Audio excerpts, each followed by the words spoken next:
Welcome to Chasing Pars, the podcast where fairways meet fresh takes. Whether you're grinding for birdies or just trying to avoid double bogeys, we're here to break down the game, share stories, and help you chase those elusive pars. So grab your clubs and let's tee off.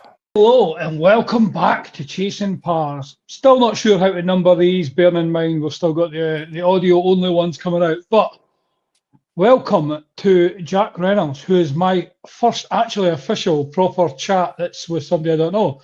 Jack, thank you very much for joining me, pal. Thank you for having me. Great to be here. Well, listen, we're going to get down to the fitness and the physio side more to come. But my most important question for me is golf for yourself. Where did it all begin for yourself? So it started probably about 15 years ago. Right. A mate of mine just took me to a par three, just said to me, do you fancy coming along, giving it a try? So I thought, yeah, give it a go. I was absolutely terrible. I was awful. could barely hit the ball, as you'd expect first time playing golf, and then thought, I'm not really sure this is for me, to be honest. But I'll come again, give it another try. Went again and hit one shot, absolutely pure as you like. And then from that single moment, I've been hooked. So I've played for about 15 years, very on and off. I had probably about an 8-year hiatus with work and played very, very sporadically. And then at the start of last year, decided to take it more seriously because I've been saying for a long time, I want to play more golf. I want to play more golf, and just wasn't doing it. And then just took the plunge. So probably playing about 3 times a week now. So yeah, Wow. It's just a complete obsession at this point. And how old were you 15 years ago? Obviously, it's going to give your age away a little bit, but I was 15. 15. So it's still fairly late considering, because I feel the usual story for golfers is proper junior or like me, old man, COVID time. Yeah. So you were a bit before it. None of the family play golf for that. Dads, uncles. No, nobody. I'm Yeah. I'm not the only golfer in the family now, but at that time, it's certainly Yeah. no one really took an interest in golf. It was just because a friend asked if I wanted to come along, and I thought, yeah, I'll give it a try. And here we are. Yeah, it's funny. Golf's such a strange sport, isn't it? Like when you think every other sport, or I suppose in the UK, it's pretty much football, rugby, cricket, I suppose. And there's always there's an obsession somewhere in it. But golf's that one that you either know loads or know no one, I feel. Yeah, absolutely. And I've noticed with a lot of my friends that have started playing golf, a lot like yourself during COVID. Yeah. You'll have people that might play a little bit of football or play a little bit of rugby. You either play loads of golf or no golf at all. There's no in between with this sport. You're either completely obsessed or you have no interest in it, which I find is probably the only sport that I've come across that is like that. And then back to when you first started, what sort of club were you just using, like friends clubs, or was it clubs you got from the course type thing? What sort of clubs were you using back then? So when I first started, I think I probably would have, I can't even remember. I think I bought one of those Sports Direct bundles. It might have been like a Dunlop set or something like that. And then after a couple of years, I had Adams Golf. Remember them? I think I don't think they exist anymore. But I had a set of irons. I had a set of irons from them for years, and then I replaced those last year. So I've got newer clubs from last year, but I will probably change them again this year. Oh, you're a man after my own heart here. On that then, the perfect segment. What's in your bag at the moment then, top to bottom, starting with driver? What we got? So at the minute I'm a Sim Max guy, pretty much through and through. So when I picked up, I know, but when I picked up golf again, I needed new clubs. I didn't want to spend too much money. So Sim Max driver with I changed the shaft to a Mitsubishi extra stiff with a mid-size grip on that. 3-wood is a Sim Max. Irons are the same, 5 down to pitching wedge. I've got a Titleist T250 driving iron. Vokey SM10 wedges 48, 56 and 60 degree, and a Odyssey jailbird putter. The square to square one or just the normal? Mallet putter, yeah. The mallet, 38 inch, so we've gone for a little bit of a longer putter. That's borderline broom handle. It's up the forearm, but it's just about fine. It's just about fine. Yeah. Are you got a preference on golf ball, or are you just Pro V1 V1? is my ball of choice. Just seem to be the most consistent with it, really. I did have a period of trying the Bridgestone E6s, which were okay. Right. I didn't mind those too much, but yeah, with the Pro V1, I just seem to be the most consistent with it. So I've just typically picked the most expensive ball. And Isn't that always the way? Always the way, yeah. Always the way. Couldn't fall in love with the AD triple free that cost £20 a box. Exactly. Had to be the most expensive. That makes my game better. And then golf course. What's your home course? So my home course is Hales Owen Golf Club, which is about 5 minutes from my house, where I live. It's a tough old course. It's not very flat. Pretty much, it's all incline, decline, so it makes it a tough old round. Because it's basically built into a huge country park, and if anybody listening knows Dudley, there is no flat part of Dudley, so it's all hills. So that's my main one. But I'm quite lucky that I get to play the JCB a few times a year as well. So I was there on Saturday playing around there as it opens. So I'm very lucky that I get to play there sometimes. I always said you were my best friend, Jack. I hope you know that once this podcast finished. I'll have to invite you down. Absolutely. That is, I've played my dream course, which for any Scottish person or most folk in the UK have been the old course. There is only one golf course in the world that I want to play, and it is JCB now. We can make that happen. We can make that happen. It just, I fell in love with it through Rick Shields' channel. He had played it quite a lot, and then I went down last summer to the Live event. Yeah, and just walking about it just kind of just blew my mind. Yeah, it's unbelievable. And it's not even 17. Everybody obviously falls in love with 17, which is 100% spectacular, of course. But I actually prefer the par 3. I want to say, is it the 9th? Yes. Yeah, just before the par 5. Because that was where the party hole for Live was. So it's probably a bit of, like, you know, the fondness of the event more than the actual hole. But like I watched that par 3, and then I watched Bubba hit his driver off the deck to like 6-7 foot to make an eagle, and then obviously on, I want to say, is it 14 going back up the hill, the par 5 as well. Getting to see him do it there as well. I was just like, blown away. My first ever golf event at my favourite course. Like, I've seen John Ram tee off like 7 times. Never been such a kid in a sweetie shop in all my life. On your, I was just about to say, we can get you playing that this year, not a problem at all. Well, honestly, you're about to become the love of my life if that happens. But on your actual home course, give me 2 of your favourites, and then either your least favourite. I think that's harsh to say least favourite, but like your nemesis hole or the hardest hole, you would say. So I would say my favourite hole. So there's 2. I quite like the 12th, which is quite a tough test. Dogleg right, par 4, declining hill straight up into an incline, slopes off to the right. It's a really challenging hole, particularly in the summer. So I quite like that because of the test that the hole brings, and you really have to hit every shot well to get a good score on it. So when I do get a good score, I'm absolutely over the moon. Yeah.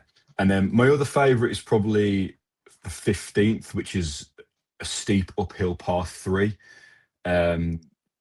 It's not very long, but I quite like the challenge of, it's a 140-yard par three, but I'm having to take a 5-iron to reach the green because of the hill. So I do quite like the challenging holes. My least favourite, weirdly enough, I would say is probably the ninth, which is, there's a little bit of a hill on it, but it's as straight as you like, wide open fairway. You look down at the tee box and you think this is perfect. And for some reason, and I think it's because I look at it and think this is an ideal hole, I get it wrong every time, every time. And I think because I've played that course so much now, every time I walk up to the ninth, I'm already in my head about And it. yeah, When I'm like, this should be easy. It should just be straight up and down. And I'm in the trees on the left. I'm near the houses on the right hand side. And yeah, I just, it's so frustrating because it just looks like it should be so simple. it's funny how golf does that to you. Like we've at my Yeah. home course, we've got two 18s and a 9, and the two 18s couldn't be more different. Like the popular course, shall we say, like the scenic course that everybody wants to come and play. It's so forgiving. It's unbelievable. Even if you go in the trees, it's at worst, it's a punch 100 yards down the fairway. The other course is tight and it's tree lined, and you basically can't. I love it because again, you have to, you have to concentrate, and it's the ones where you can just, as you say, stand up, smart driver, and without even caring is where the trouble comes in. Yeah, I love it. What's the handicap for yourself at the minute? So my handicap at the minute is 8.3. That's not bad considering you're only back into it for a year. I think being in the work that I'm in has helped with that because I'm practically engulfed in the sport 24/7 at this point. So I think it's been helpful that I'm with the work that I do has helped my own game as well. But yeah, 8.3 at the minute. Not been playing like an 8.3 in the winter. It's been hard going. But yeah, my aim this year is probably to get down to a 5 if I can. That's what I'd like to see. But you read my mind. That was the next question. But yeah, I think 5's a good. But I always say to people who come in, obviously, even like higher handicaps come on. Like when you first get your handicap, let's say you're 25 to 30, anything about that. When you start playing, it's really easy to get from there down to like your 18 mark because it just involves really hitting the ball on a consistent basis. Doesn't matter where it's going, it's just hitting it. And then getting from like 18 to I'm sitting at 11. So getting from there to 11, again, it's fairly simple. It doesn't really involve much practice. It just, you're eradicating some mistakes, you're working on your short game, fixing the putting.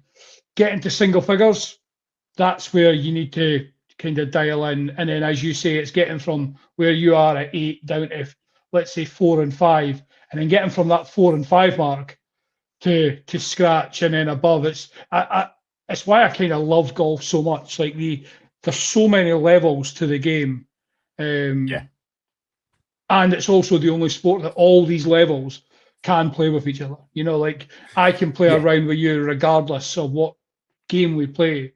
There's a rule set with the handicap system and the formats that we can play that we can make it competitive, and we could introduce a 70-year-old woman at the same time, and that would be good. And the same as like a 12-year-old boy junior coming through with the different keys we've got, and it's just kind of blows my mind still in a way, but it does just. I think it's fantastic how we can do it. Yeah, completely agree. I think there's always a way to make the sport competitive, with regardless of who you're playing. For me, I think the one thing I need to work on to get down to the handicap I want is my course management. I can still be a little bit notorious of just walking up to the tee box, seeing the yard, and say, "Well, that's driver." I'm trying to get a little bit better at, club selection and leaving myself better shots onto the green, which sometimes I'm brilliant at. Sometimes I'm really, really focused on it, and then other times it's just like I'll just get up and down, no problem. And that's where I'm losing shots a little bit. So yeah, course management and shot selection is my big thing this year. So let's on that. I was away to come off golf, but you've just kind of spurred me on to a question. Let's break your golf game down into 4 parts.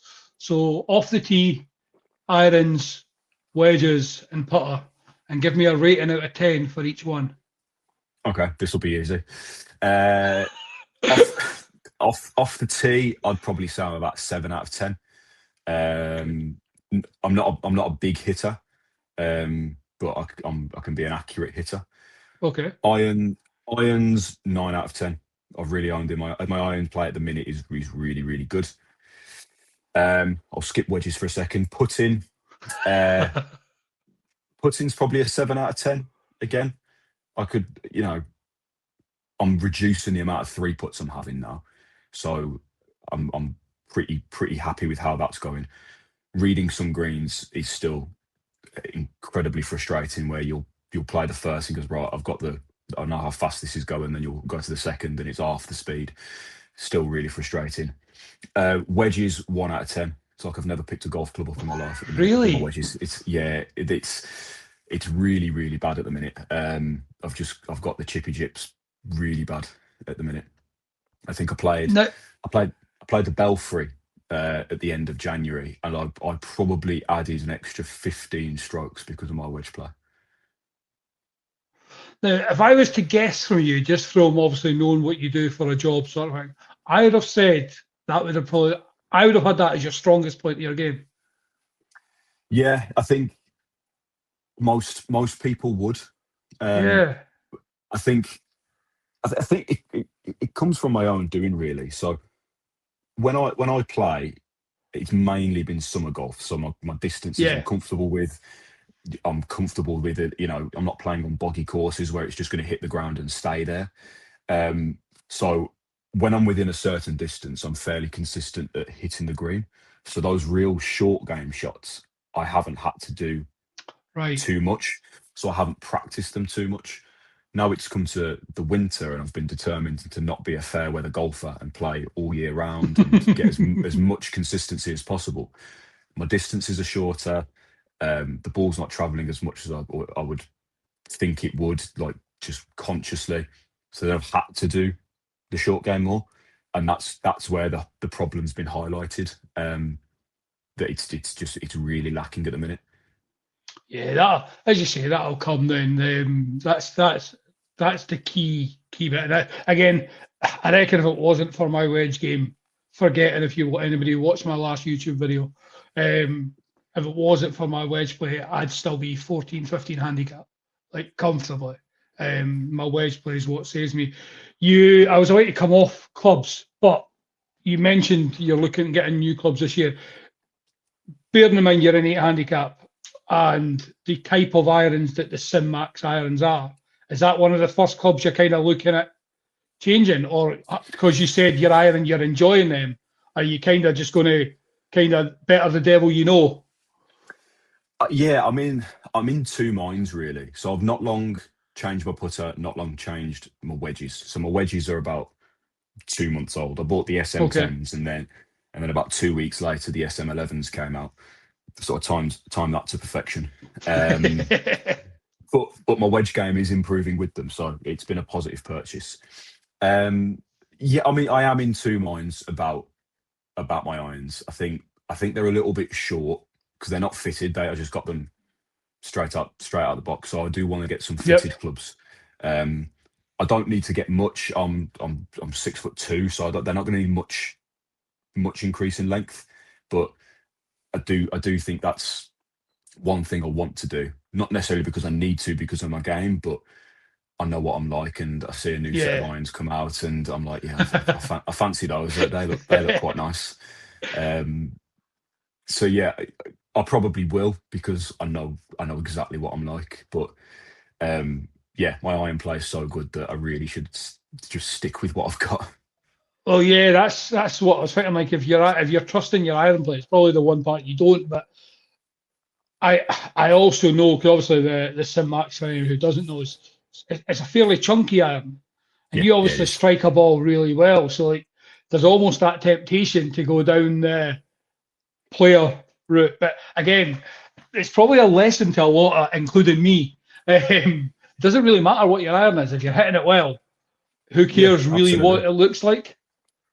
Absolutely. As long as you're getting the ball where you want it to go and get it in the hole, it doesn't really matter what you're using at the end of the day. But yeah, like I say, I know what I'm like. I could probably sit here and say, yeah, I'm gonna keep with them. It's going well, and then I'll probably message you on Instagram in 2 weeks' time saying, so I've changed my irons now. Yeah. Yeah, I know exactly what I'm like. Yeah, I've kind of learnt my lesson, like in January, February, March, to stop telling my pals, that's it, the bag's no changing this year.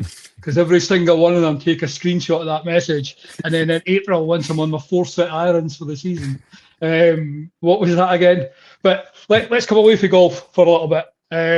And let's talk about your job. Everybody knows me who knows I've been on a proper fitness and kind of conditioning journey over the winter. And that kind of leads us in nicely into your career. So what made you get into just the physio side in the first place, and then we'll obviously go where you got into golf with it? Yeah, so I've been a physio for nearly 10 years now. Got into it by chance, I suppose. That I was at sixth form and I was in high school, and you have to pick your university choices and your degree choices. And I knew I was interested in biology, I was interested in human anatomy and that side of things, but also had a huge sporting interest. So back then I was starting to play golf, I was playing a football to a decent level. So I just started researching what careers kind of merged the two. And that's how I landed on physiotherapy. Um, Most physios who get into the career normally had like an experience with a physio, or family members who have had experience with physios and kind of got their idea from that way. But for me, I kind of just fell upon it, to be honest, and just merged what interested me as a teenager. Um, I did 4 years in the NHS after graduating across a load of different specialties. And then during COVID was redeployed to help out in critical care. So I did about 18 months on ITU during the COVID pandemic. And then as things were coming out of COVID, decided it was just time for a change for me. So then went into private healthcare, where I worked for a private physio company since New Year's Eve last year. Okay. And then as I was doing that, the golf side of things was interesting me, and I thought I'd try. I was doing a bit of research into what sort of things were out there to kind of elevate my knowledge on that, and that's where I kind of came across the Titleist Performance Institute. So started doing the training for that, and I'm now medical level 2 certified. And then from January of this year, decided to take the plunge and go out on my own and really focus on golf performance rehabilitation, and become specialised in that area.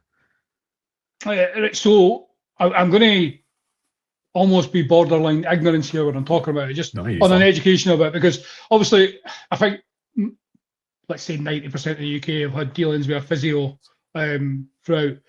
How, for me, it's always been football or niggling injuries, but I've, for example, really bad shoulder just now, that the only thing we've got really, and again, not speaking down on the NHS physios, but I feel a lot of them in the hospital, or especially in the hospital, clear to me, it's kind of, you get the same printout sheet.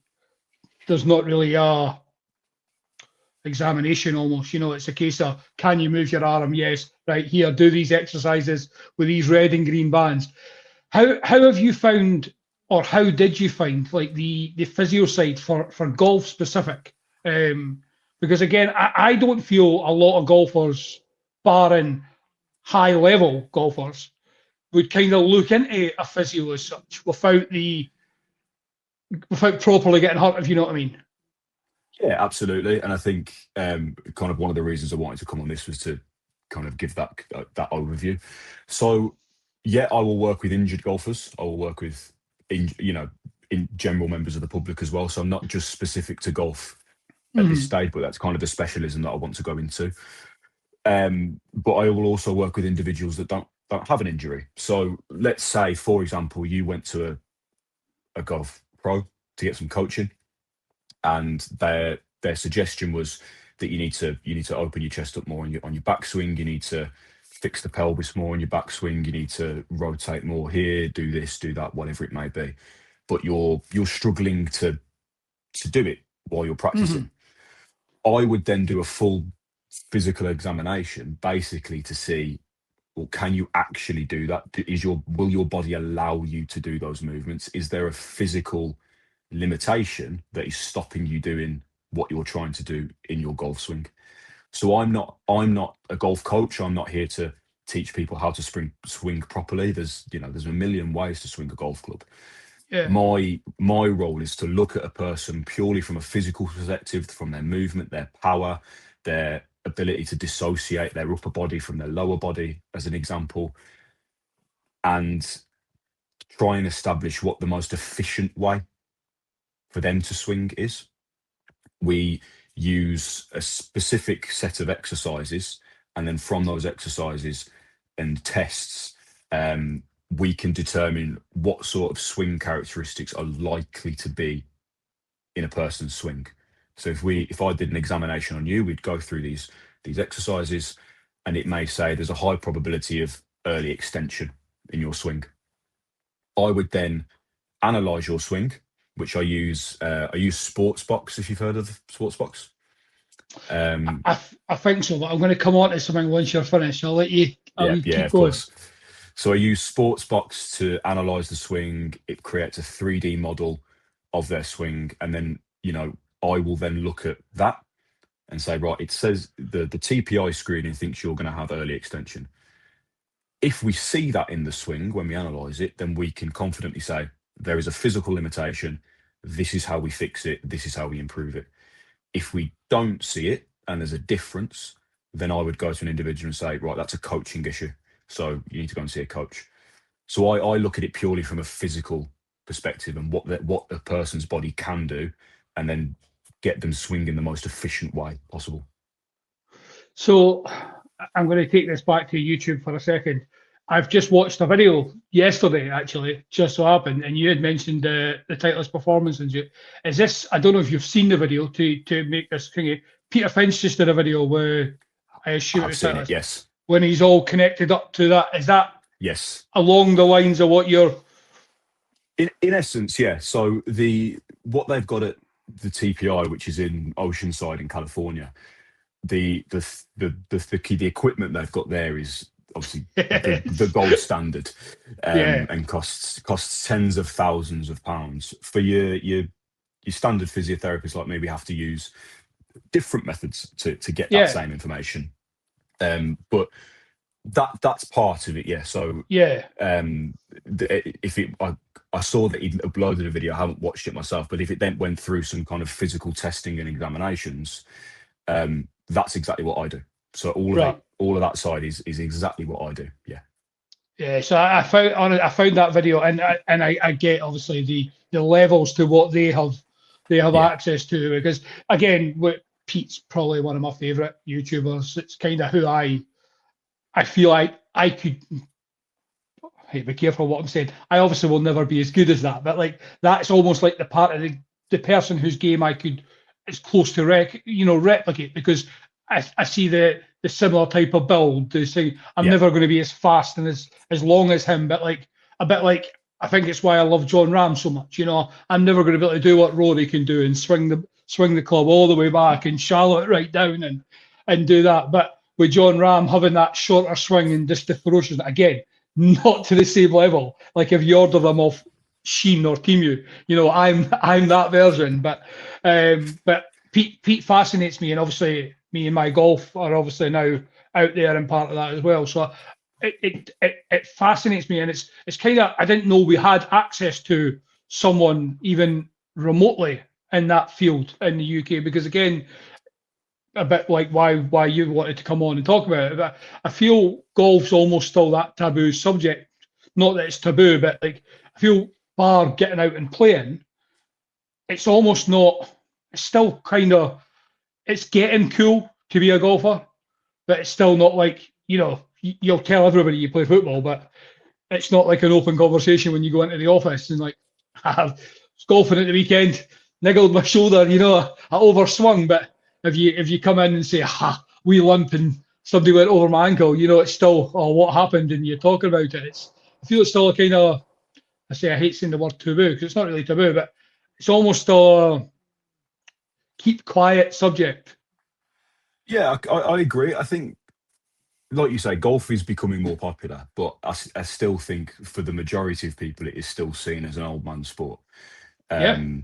and not very intense. And the way I try and describe it to people is, you know, most golfers will score, let's say between 90 and 120 as their scores. If you're swinging a golf club, trying to fully rotate, hit a ball an inch high with power 90 to 120 times within 4 hours, you're walking 6,500 yards, carrying a bag that weighs however many kilograms. If you're not conditioned for that, and if your body's not ready for that, you are probably going to get injured at some point. So even though it's, you stop, you start, you stop, you start, there is still a level of intensity to it. And it was that really kind of piqued my interest in going into this field, trying to educate people of the physical demands that golf will put on someone's body, Hmm. and the necessary fitness needs that someone has. I think Titleist themselves did a study, I think it may have been last year, three out of three quarters of a million players they surveyed, 28% of them reported lower back pain after a round of golf, which is a high number of people. Those sort of things can be really easily fixed and really easily prevented. And that's what I want to try and do. Just get people into the best possible shape that they can be in, help them swing the most efficient way to reduce the risk of injuries, which keeps them playing longer, enjoying the game for longer, and scoring better, essentially. I think it's fascinating. It's almost like a service or an MOT for your car.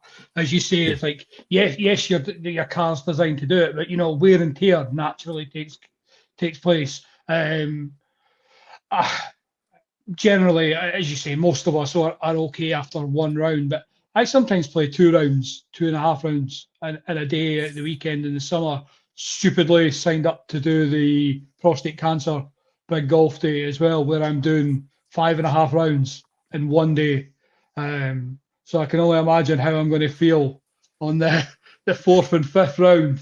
But yeah, I'm looking forward to actually to hearing from people who come and visit yourself or anybody else that comes from this, because I would be all about it if you were closer to me. Might need to make a trip down and we can get this done in person and that as well. But I'd be really fascinated to hear from people as well who do this sort of thing. Yeah, so it's the popularity is picked up quicker than I expected, to be honest. And I've been doing a few this morning, some with injuries, some without injuries, Mm-hmm. and I think what helps is you providing people with like raw data to show them what's Yeah, going on in their golf game. It could be quite easy for me to say, oh, it looks like your upper body rotations limited, or it looks like your wrist mobility or your neck mobility is lower. But I can, I've got these systems, I've got these metrics and data where I can say this is what is going on. I use something called a force deck, which is basically like a pressure plate. And yeah, then as they're going through the swing, I can analyze the amount of force going through their trail leg, through their lead leg, see what their feet are doing, use that against normative data. So I have data that is what we expect a PGA Tour Pro to do, and what your average your average golfer, mid to high handicapper would do. So I can say we would expect you to be at XYZ point. You're actually here, so this is clearly something we need to work on. And then with all the data that I can collect, can create like a bespoke plan for somebody, rather than most people's NHS experience of just getting a sheet of paper and see yeah. data. I can say, this is what you need to do. This is how long you need to do it for. This is what I expect to see as a result. And it's very personalized, based purely on their biomechanics and their swing and their golf performance. Yeah, listen, I can't encourage anybody who's even remotely close to you to take the trip and do this sort of thing, because everything that Jack's saying here is basically what we've been told, whether it be at lessons, from a friend, anybody that's watching, when you talk about like even the simple things, the transference of weight, all your weight in your back foot, and to actually see it on a screen, or and speaking to it in detail where you've got the evidence, because we all think we're doing it.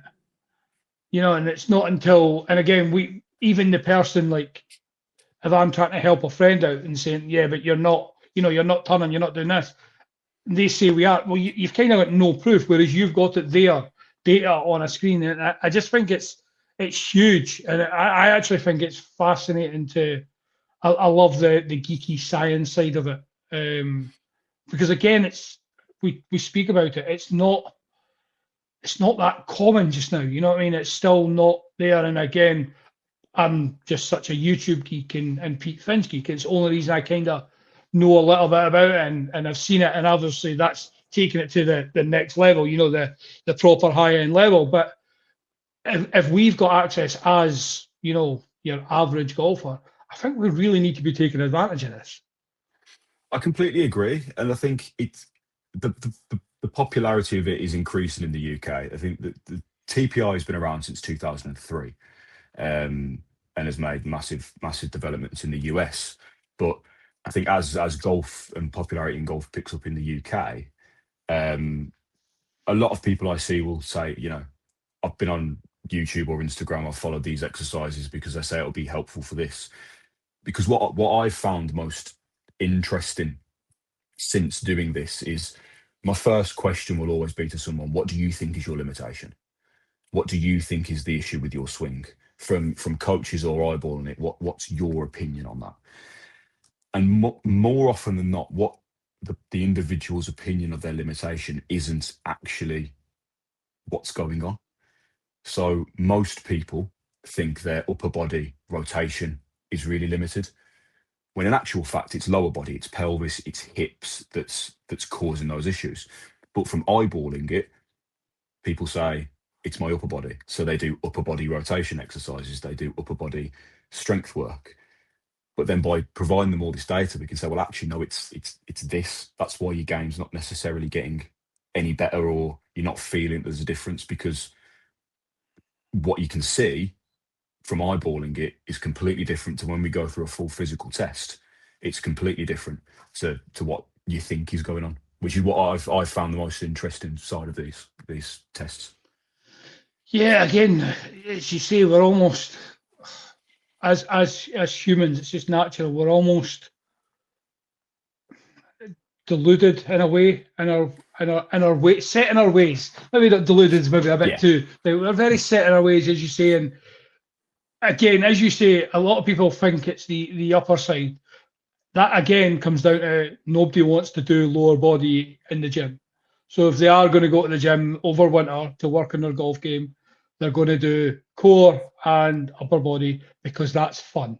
Nobody likes doing lower stuff, and that's that one.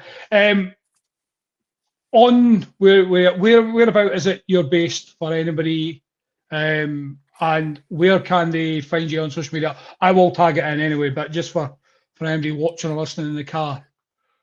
So I'm based in the West Midlands. I have a private practice in Wolverhampton, and then also work alongside another physio company in Birmingham. I also offer these services at the JCB as well, and also I can do home visits if they're people are out of the way, because everything that I use and bring is portable, so I don't need to be fixed in a clinic. So right. I'm pretty much all over the West Midlands. My Instagram handle is @jhr.physio. It's fairly new, but I am going to start posting more. I bit the bullet and understood that to promote myself, I have to post on social media. My personal Instagram page has 0 photos, and my Facebook is just people saying happy birthday. So I'm not much of a social media poster, but I understand that I now Yeah. have to. Um, my private practice company name is Ajuvo Physiotherapy. Ajuvo is Latin for I help, which is where the name comes from. Love that. So that's my private practice name. But yeah, I'm here, there, and everywhere in the West Midlands, basically. I love that. As I say, I'll be sure to tag um, basically anything you want in the video I so that appreciate people that. can come straight to yourself. And I do recommend that if you're even remotely in the area, or you can get a weekend or a day off during the week to get in touch with Jack, because I think we're coming into peak. We're coming into what, start of March now. You've got, let's say, competitions kind of start mid to late April. If you're even slightly like want to improve, and even just for even if it's not about improvement, it's just for your health and well-being. And as I said earlier, I kind of referenced it to like a service in MOT. Just take the plunge. Like, it's no different to going to a personal trainer or an online coach at the gym. We all need help. It doesn't matter how much you think you know.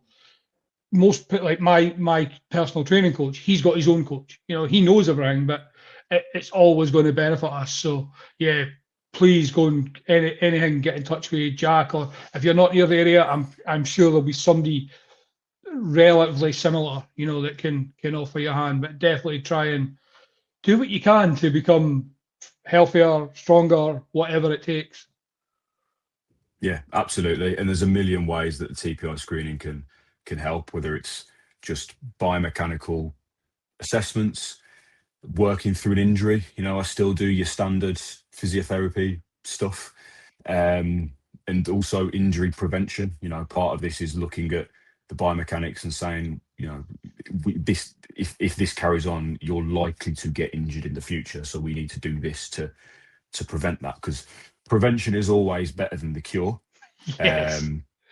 So a lot of it is injury prevention, and saying, yes, you might not be injured now, but there's a chance you could be. So if we can stop that happening, then that's a win in itself.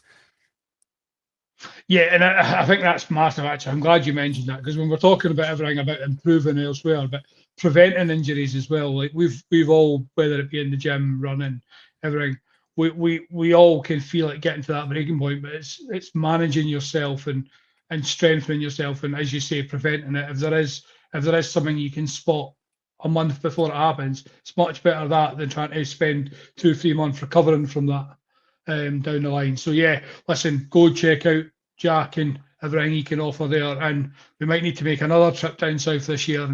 But I don't know if you've got enough time in the day to fix me, Jack. But well, we can give it a go. We can make it work, mate. We can make it work. Right, let's come back onto golf. Okay. In your golf bag, one club must stay, and it's not allowed to be your putter or wedges since you've just got them. One club Okay. must stay. You can never replace it for the rest of your life. What club is staying? My 5-iron. 5-iron. My Like 5-iron. Yeah. Yeah. It's been a lifesaver for me, because I'm not a big hitter off the tee. I'm not a big hitter with my driver. I Yeah. tend to leave myself that little bit more when trying to approach a green. So my 5-iron at the minute, like I said, my irons are 9 out of 10. My 5-iron is probably 12 out of 10. I'm Wow. absolutely. Love that. It's the most consistent club in the bag at the minute. I think probably that comes a lot from the TPI stuff, to be honest. So when we look at setup posture and certain aspects of the swing, it's always in 5-iron posture. Okay. That's how we always set it up. So I think that's probably got an element as to why I'm so familiar with it, because 9 times out of 10 I've got a 5-iron in my hand demonstrating something. That's fascinating. I mean, it's great advert for the business that your best club can relate back to that. I Absolutely. love that. We'll flip it around. What's one club that has to go tomorrow? What are you getting rid of, and what are you replacing it with? If I had to replace a club, uh, probably my 60 degree. Oh, I don't use it often enough. It's almost like an in case of emergencies sort of club for me. Um, Around the green, and I think this is where my consistency is improving, because normally I would go for my 60 degree and I'm just not getting the shot that I want. I would probably have my highest loft as a 56, and then replace that with either a higher iron or maybe go back to hybrids, because I don't use hybrids and I haven't for a while, but perhaps replace the wedge with a different club entirely. oh, interesting, interesting. What did you say the top of your bag was? Driver, 3-wood, Driving iron, 5-iron, driving and iron. then That's what it was, yeah. yeah, And then straight to 5 iron to, straight to 5 from there. Yeah, is it 5 to yeah. pitching wedge, and then 48, 56, did you say? Yeah. Yeah, well, five to sand. My pitching wedge is a 43, sand is a 54. So then I've got a Right. 48 Vokey to kind of bridge that gap, and then a 56 and a 60. 56, 60. Fascinating, fascinating. What's one course? Like, it's kind of unfair, bearing in mind where you're getting to play whenever you want. But what's one course in the UK that you'd love to play? We'll not say the old course, just being a hingy. But if you could pick any other Okay. course in the UK, what would it be? Wentworth. Yeah, I would do say. you know? I would say Wentworth. Yeah, it's kind of special, that one. Again, I feel that would be a bit similar to JCB for a lot of people, because you see it so much now on the TV as well. With Yeah. I don't ever really see it in the BMW Pro Am, to be honest. I don't know what other course it gets played, other time it gets played on, but that's when I see it the most. You get to see all the YouTube celebrities getting to play it. Yeah. I think for me as well, that I think I'm right in saying that it's an invitation only course. So I think so, yeah.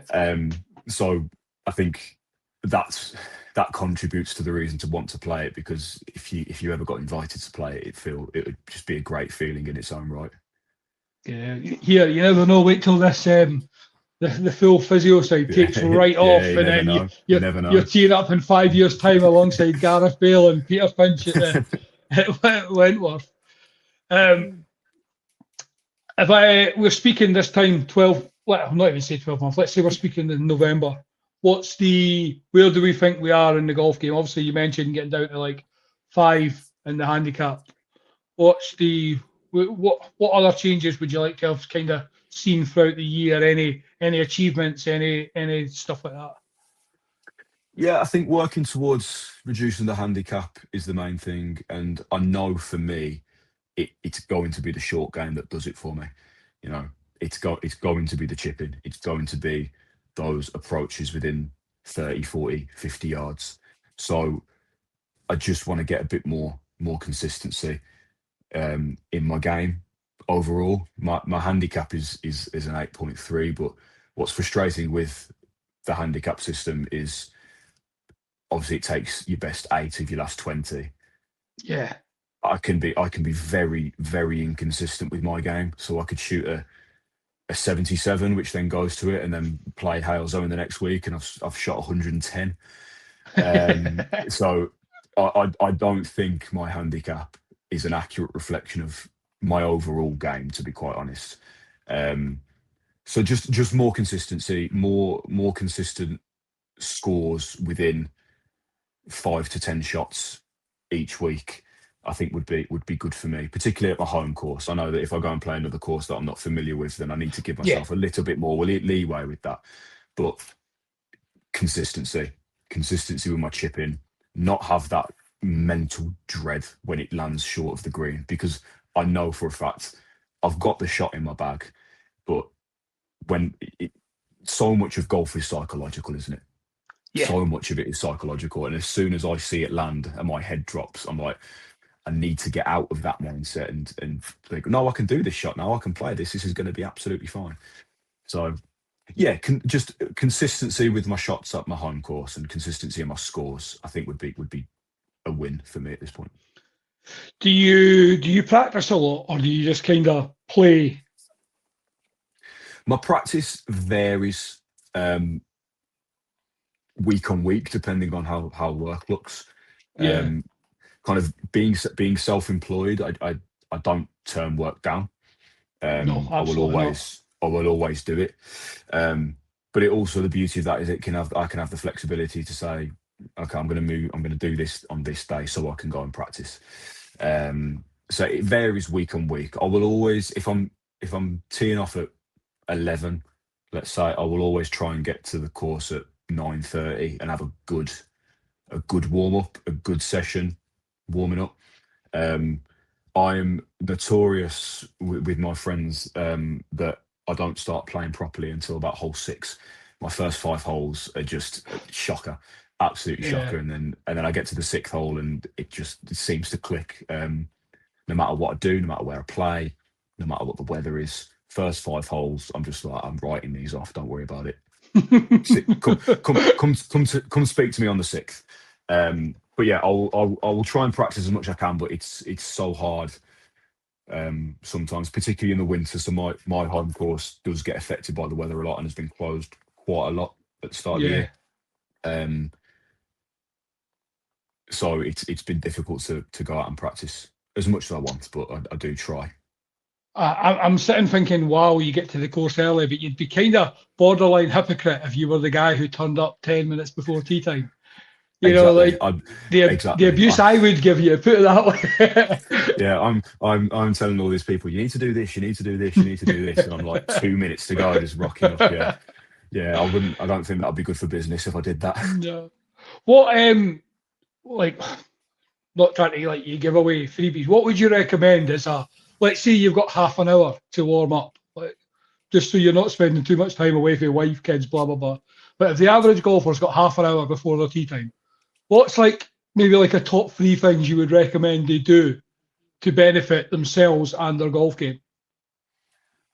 I would say spend about 15 minutes of that half an hour hitting golf balls. I think you can almost warm up too much and hit too many balls and expend a lot of energy smashing balls before you've even played.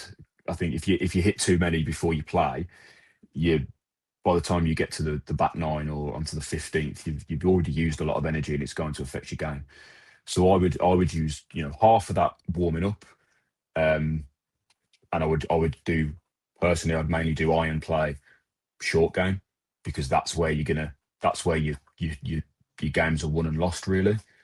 I then think I would put a huge emphasis on mobility exercises to start the game as well. So before you even pick up a club, doing some mobility work to warm up and adding that as part of your warm up is important. Those exact exercises depend on what your limitations are, which is obviously what I look into. But I would say I would put a big emphasis on part of the warm up needs to be almost nothing to do with hitting a golf ball and has to be warming up the body for what is a tough exertion and tough exercise over the course of half a day. And then what would you say to an idiot who, again, is taking on 100 holes in a day? What would you say is the best preparation for this? I would say go and see a physio to see if you're at any disposition of or risk of injuries in certain areas. I would say a bit of maintenance work after as well. Because I think it's likely that you will seize up and be tight and be sore. So I think a bit of maintenance work afterwards will be really important, just to help with your recovery.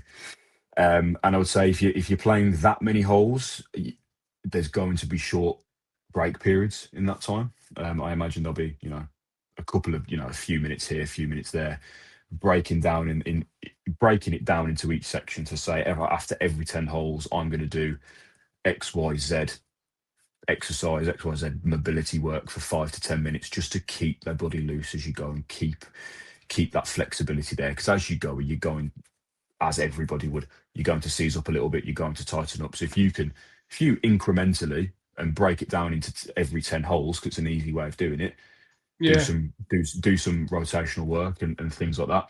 Just keeps your body moving as best as you can and helps with that, the intensity of it. which I'll be more than happy to help you with. We can have a chat after this, and I can send you some things to recommend for that. Yeah, it's going to be a long day. It'll be fun, but it's going to be a long day. I've got my red and green bands from the NHS physio. I keep them in my bag at all times. Very good. Just for the shoulder. They don't get probably used efficiently, but they're at least there for when we're feeling a little bit tight. But what's your favourite course you've ever? Again, you're not allowed to say JCB, but what's your favourite course you've ever played?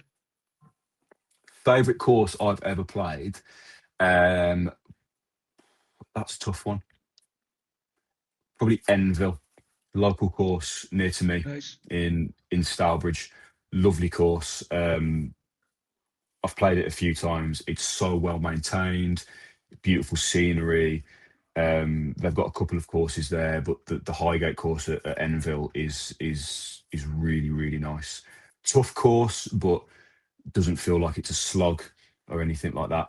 And I think it's probably a favourite for me because of how local it is, and I know a few people that play there, so I've got that sociable side to it as well. But yeah, I'd probably say Enville. Nice. And what's the for yourself? What's your achievements in golf? Any eagles, hole in ones? Any standout moments? The best I've scored is I've scored a couple of eagles, mainly on par fives. I did get one probably about June, July time on a par four. I sunk it from about 175 yards, which was weird because the shot I played wasn't the shot I was trying to play, but it worked. So I didn't admit. This is the first time I've admitted that to everyone that was playing with me. I was like, yeah, I meant to do that completely, but it wasn't what I was trying to do at all. So yeah, no hole in ones yet. I've come close. I've put them within a few feet, but not quite got over the line yet. But hopefully this year I'll get one to my name. That's the dream, isn't it? It's the one that we all want. Right, I've got a little golf this or that for you. All right, so just I say one word answers, but I will ask you to elaborate on a couple just because that's fun. Right. First one's always the Open or the Masters. The Open. So then I'm going to carry on for that. The Old Course or Augusta? The Old Course. Good man. You can come back on and you can play anytime. Links golf or Parkland? Links golf. Links. There's something nice about it, isn't there? There is, yeah. I think it's more of a challenge, and I think I prefer a challenging course. Yeah, I mean you'll love it up here because I swear every second course is a links course to us. Yeah. First thing in the morning or last thing at night? So sunrise or sunset for your round? Ooh. First thing in the morning. First thing in the morning. So I always cheat with this one. That's one of the few that I don't judge on the answer. So my favourite time to play golf is always first thing in the morning. But my favourite round of golf is at night time after work. You, three other buddies, the sun's going down, the course is quiet. But when I want to play golf and I want to play really well and competition or anything like that, I prefer it in the morning. So it's one of those tough ones. Yeah, I'd probably agree with that actually. Yeah, for a sociable round after work, lovely summer's day, sun's going down. You can't beat that. Yeah, but if you want to play some serious golf and really go for it, then first thing in the morning, definitely. Yeah, I love it. Sinking a long putt or chipping in? Well, based on my chipping game, the feeling if I ever do that will probably beat a hole in one. So I'll go for chipping. Carry bag or trolley? Carry. Now, as a physio, right, we've just discussed this. Surely it should be trolley. I've got to promote physical health and strength and conditioning, so I'll always promote carrying the bag. Now, contrary to everything Jack says, I will go the complete opposite. Why would you put your body through 90 pickups and put downs of an extra 15 kilos when you don't need to, when there's a perfectly good trolley there that you can just walk and get the exercise in? But again, I'm not the physio, so we'll leave that one. Trousers and hoodie or shorts and polo? Shorts and polo. Good man. What's your Just- thoughts on just for the- hoodie on a golf course? I don't think I'm a fan, to be honest. No. I think anything hooded is a no for me. Quarter zips fine, sweatshirts fine, but yeah, I don't think I'm a fan of anything hooded on a course. I don't mind it as long as it doesn't have pockets. You know, Okay, yeah, I I can don't see like the front. Like Yeah. I'd never wear this on the golf course. Yeah, I see that. I've got a Legion 13 one, so that's why I love it. What about golf joggers on the golf course? Um, Because you look like quite a traditionalist for me here. I would say I think golf joggers are okay as long as they're not too cuffed at the bottom, if you know what I mean. If they're like Um, really shrunk and rolling above your ankles and you can see the socks and things, that's a no for me. that's me. I like it, but I think it's just how in just general day-to-day life, I'm not a fan of cuffed trousers generally. Yeah, So I prefer a bit of a straighter leg. It's Straight- psychological, but I think it feels like it gives me a bit more freedom, which I know it doesn't, but it feels like it does. I get the ankles right out. Practice your putting or practice your driving. Practice my putting. 'Cause that's where And where then- the strokes are gained and lost. And then the most important question, this is where I judge people the most. 18 pars or 9 birdies, 9 bogeys?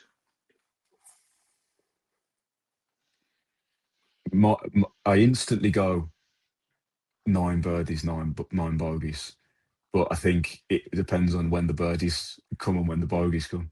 Well, this is why I had to change it for that very reason. And that's why I ask it this way. You're 9 birdies and then 9 And bogeys. then 9 bogeys. Yeah. Does that change your mind? I don't think it does. I don't think it does. I think no, I would still go for 9 birdies, 9 bogeys. See, now the reason I changed it to 9 birdies and then 9 bogeys deliberately. Can you imagine how you feel after 9 holes that you're 9 under par, and then you finish at the end of the round level par? I would be frustrated for probably an hour or two, and then I'd get home and think, hold on, I finished level par there. That's never happened. And I think I'd really try and take I'd the never positives get from over it. I feel I'm quite mentally strong and borderline stupid that I don't think enough. But if I was 9 under par at the turn and finished level par, I think my golf clubs might be snapped and retired to golf. To be fair, I think if I was 9 under par at the turn, I just wouldn't play the back 9. I'd be like, I'm going home. That's me done. That is yeah. I think that's probably where I'd have to be, because if you start 9 over par at the turn and finish level par, that's You're buzzing, unbelievable. yeah. But yeah, no, it's 18 pars for me. It's the perfect round of golf. You're pretty much hitting every fairway. You're pretty much hitting every green. 2 putting. Yeah, no, that is that for me. But that is the end of this or that. Content golf. Are you a big, actually golf in general? How much do you watch? I watch a lot. I watch it pretty much every weekend. Mainly I enjoy watching it. I think it's something good that you can have on whilst doing other things. Which I think is really, really big. But I think now I'm pretty much working in golf. I think it's important for me to keep up to date with how people are playing, how things are going, everything. That's PGA, DP World Tour, Live, doesn't matter what it is. I will watch it if it's on, or at least have it on. Decided this year that I'm going to follow a few players specifically, just to see how they get on. Okay. So any events that Aaron Rai or Marco Penge are in, I will watch. Aaron Rai because he's from Wolverhampton, so that's where I'm born and raised. So support your local. Yep. And then Marco Penge, just because I started watching him in the DP World Tour last year and thought just how he hits a ball and how he swings is a thing of beauty to me. So just interesting to see how he gets on the PGA. Yeah, see how he gets on the tour this year. Yeah, Aaron Rye's a funny one. I always want him to do well because of me and my golf, and I like the story, but I can't get down with the two gloves, and The two until he gloves, yeah. until he loses a glove, I can't fully back him. But No, I'll nah, always I support think him. both will do well. Yeah, no, I I completely think agree. so, yeah. What's your thoughts on Liv? I mean, you're quite obviously being into golf. You're definitely like the PGA guy and thingy, but what was your thoughts on Liv even when it first came about, and even now, has it changed? Is it? My opinion has changed, yeah. So when it first came out, I didn't like it. I thought it was going to be bad for the game, but it's probably changed since working at the JCB where they have the tournament and speaking to the people, speaking to the staff there, and seeing what it does and what it brings to golf. I do think it is positive. Um, yes, it's doing things differently, but it promotes the sport. It's bringing a new generation of golfers in, which in order to get rid of this stigma of it being an old man's sport, you need to find ways to get younger people interested in golf, and that's what Liv's trying to do. Whether it's a success or not, I don't know, but yeah, I like it. I'm a fan. Golf is golf to me at this point. Yeah, I completely agree. I'm openly biased. I admit I'm a Liv fanboy. I'm borderline anti-PGA. Right? I just don't like kind of what it stands for, and almost the kind of closed door. Like people Mm. talk about Liv for me being like a closed entity, but I feel that it's easier to get into Liv, especially young, than it is the PGA and like the on and off sign. But neither here or there. I just love what Liv's doing with the game. They're making it a little bit different. They've kind of frustrated me a little bit going to the 4 days, but I completely get that they kind of had to make some sacrifices to get the world rankings. So fine, listen, if I have to watch 18 more holes of golf, but I still Yeah. love the shotgun start because again, it's very frustrating watching. Like I only really watch the majors or the Ryder Cup, say on the PGA side, and it's kind of you're committing a long time each day trying to watch from 6 in the morning. Let's say if it's in the UK to, sometimes 7, 8, 8:30 at night. If you're trying to Hmm. watch like all your favourites, whereas Live, you've got a 6 hour window, and Yeah. that's it. Yeah.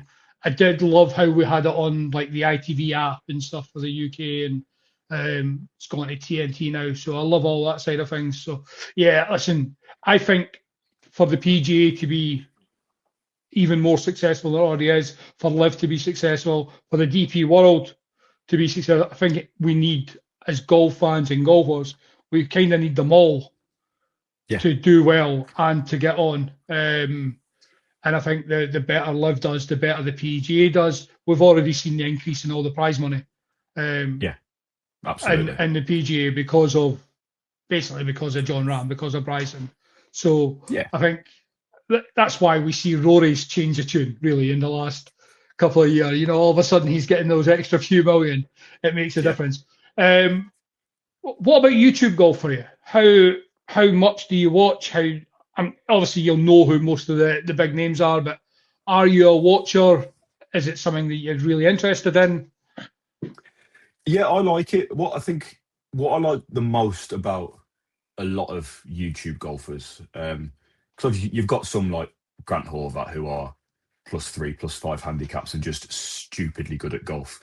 Yeah. Most of the, I think what makes YouTube golf so successful is that most of them are relatable in terms of their golfing Yes. ability.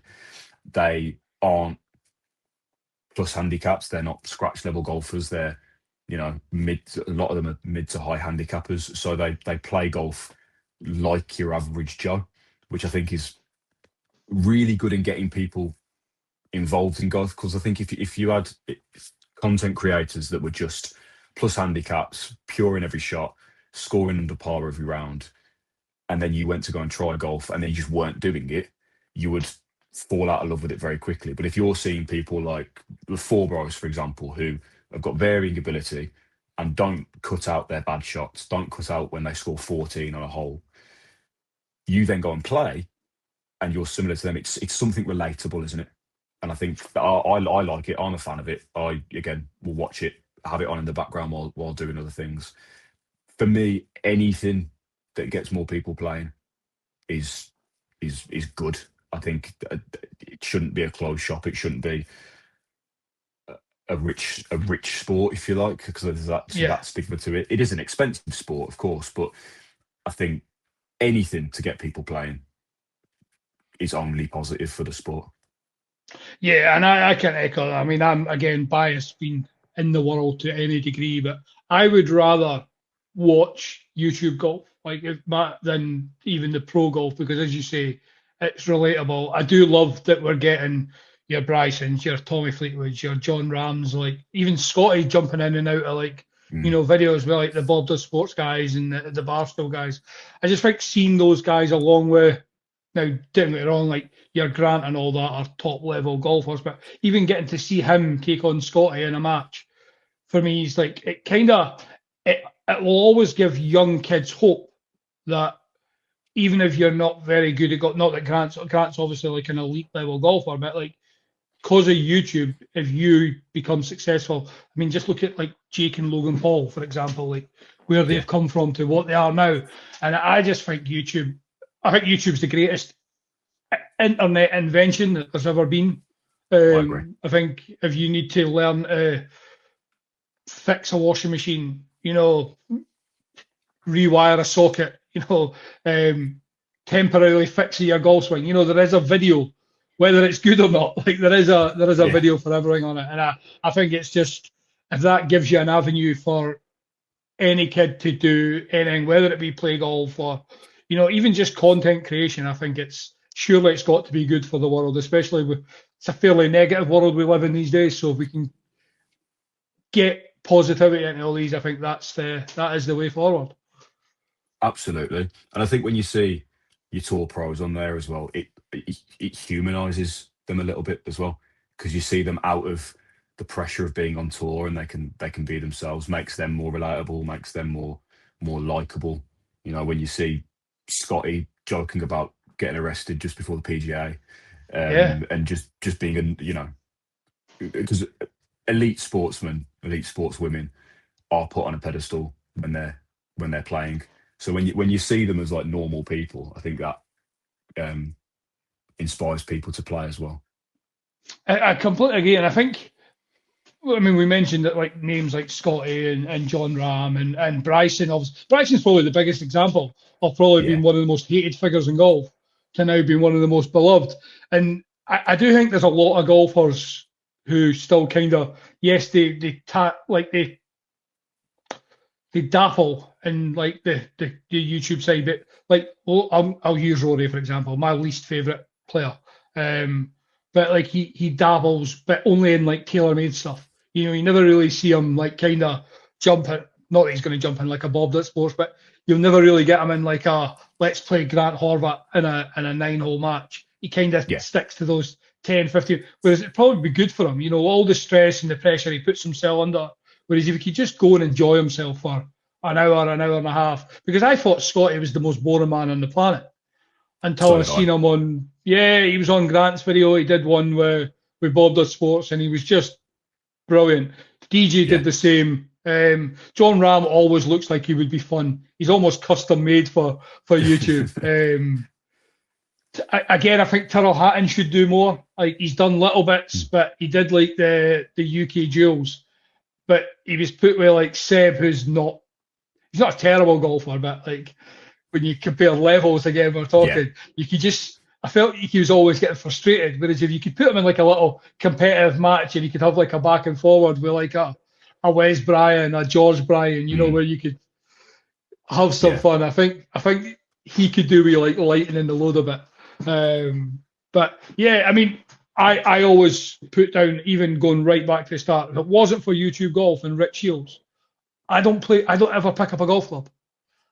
Really? Like that, Rick, I'll get all the credit that he's the reason. So obviously COVID, and I don't know if you remember back and go like how big like Facebook Shorts became. I don't know if they're even called Shorts on Facebook, but they became massive. And for me, the two things that got the biggest, well, there's three, but you might not have heard it. One was ASSL Golf, and now there's just two guys from Scotland making golf content. I think they were big for me because the Scottish side. Rick Yeah. Shields was the other one, and Paul Smith, the comedian, Yeah. was the other. Like their videos just went viral, and every second video that I was scrolling through when you had nothing else to do was Rick in his studio or old Rick videos, and then Paul Smith doing comedy bits in the comedy club. And I think there's not two people who benefited from COVID more No. than Absolutely not. those. And without those, I'd have never picked up a golf club. That shows the importance of it, doesn't it? And it shows the power of the content creators, that those are the people that you obviously find most relatable to. You've not decided to pick up a golf club because you've seen Rory win the Masters or whatever it may be. You've seen it because you've watched someone on YouTube and think, right, I can relate to them. And that's the only way you're going to get people playing any sport, is by finding someone that you can relate to. Completely agree. Last question for yourself. You've got a 4-ball tomorrow. I'll let you have the JCB for this one. You can invite any three people you want, whether they're on tour, live, PGA, content creator. What three are you, or sports person? What three are you picking? Okay. Aside from yourself, obviously, I of course. pick, of course, Tiger. Has to be Tiger. Greatest of all time for you? Greatest athlete of all time across any sport. Greatest athlete of all time? Yeah. It's that. Right, okay. It's not a popular hill to die on, but it's a hill I'll die on. Okay. I just think that the dominance will never be seen again in any sport for me. But yeah, Tiger number one. I would say John Daly, just because I think he'd be hilarious. I think it would just be so much fun just hearing him talk and stories. And then the third one, to be honest, I would probably say for an active player, I would probably say Bryson. Bryson's my favourite professional player. I would say. So Love that. I would go with Bryson. Yeah, Bryson's probably my second favourite player. John Ram is my favourite. For me, he's the greatest golfer in the world today. I actually think he's better than Scotty. I think Scotty at his best is better than John Ram at his best. But I think John Ram mid-level is better than Scotty is mid-level, and I think John Ram's worst is better than Scotty's worst. But I'll say something controversial just on your Tiger's the greatest athlete of all time. I think, as much as I hate him, and it really pains me to say, I think Rory McIlroy is a better golfer than Tiger's ever been. Yeah. I think if Rory had Tiger's mentality, nobody would genuinely speak about Tiger if Rory had Tiger's mentality. And if Tiger had Rory's mentality, even with Tiger's ability, he doesn't win half of what he's won. That's what makes Tiger so great. Completely, and that's the difference. I do concede that. Yeah, I would agree that if Rory had Tiger's mindset, then he would have won everything twice over already. Yeah, I think more. I think ability-wise, I actually think Rory is a better golfer, ability-wise, but I think he could probably match him on like the physical attributes. But as you say, to make a perfect golfer, it's the mental aspect, and that's where Rory kind of lacks compared to Tiger. Yeah. And it's not even Rory lacks. He's a Grand Slam winner. He's won loads. But if you think of the period of time where he didn't win a major and he didn't win the Masters, for example, whereas Tiger, everybody speaks about even like the 2-year span basically and not missing a putt inside. It was something like 12 foot or something. That's just that's elite. Three or something stupid, isn't it? Yeah, it's elite mentality. And again, if you think when I talk about Rory's ability and being almost the perfect golfer, how many times did Tiger miss fairways by miles? But because he had like those, it's basically the big swinging cut really to get him out of every plan. And it's like there's a sportsman almost in every sport that defines the sport, and whoever you think's the best and great, blah blah blah. But Tiger will always redefine golf the same way Rory 100%. O'Sullivan does snooker. Like, you know, John Olumu rugby, if you're in that era growing up, and there's always somebody, Ronaldo, Messi, football now sort of thing, but it was like the original Ronaldo, like when we were kids, you know, you've always got that name, and Tiger will always be, when you've got a computer game named after you, you know what I mean? That kind of is made it, haven't you? Yeah. Jack, thank you very much for giving me some of your time tonight. Thank you so much for having me. I've really enjoyed it. And then just remind everybody where they can find you. Again, I'll put the tags down below, but remind everybody where they can find you on social media and where obviously you're based and stuff. So based in the West Midlands, clinics in Wolverhampton and Birmingham, but work all over and can do online consultations, home visits, whatever may be needed. My Instagram handle is @jhr.physio. And that should be below Jack down here somewhere. But I will tag Jack in. So Jack, again, thank you very much for joining me. Hopefully it won't be the last time we have you on. We'll try and get one done in person at some point this year as well. I've got 3 trips down south, so we'll try and make something work on the way down or the way back up. So yeah, thank you very much. Thank you at home for listening. For anybody who is watching, the audio version will be out in a couple of weeks' time. We're still catching up, but until then, make sure you like, subscribe, all that good stuff. Tell a friend, and we'll catch you next week.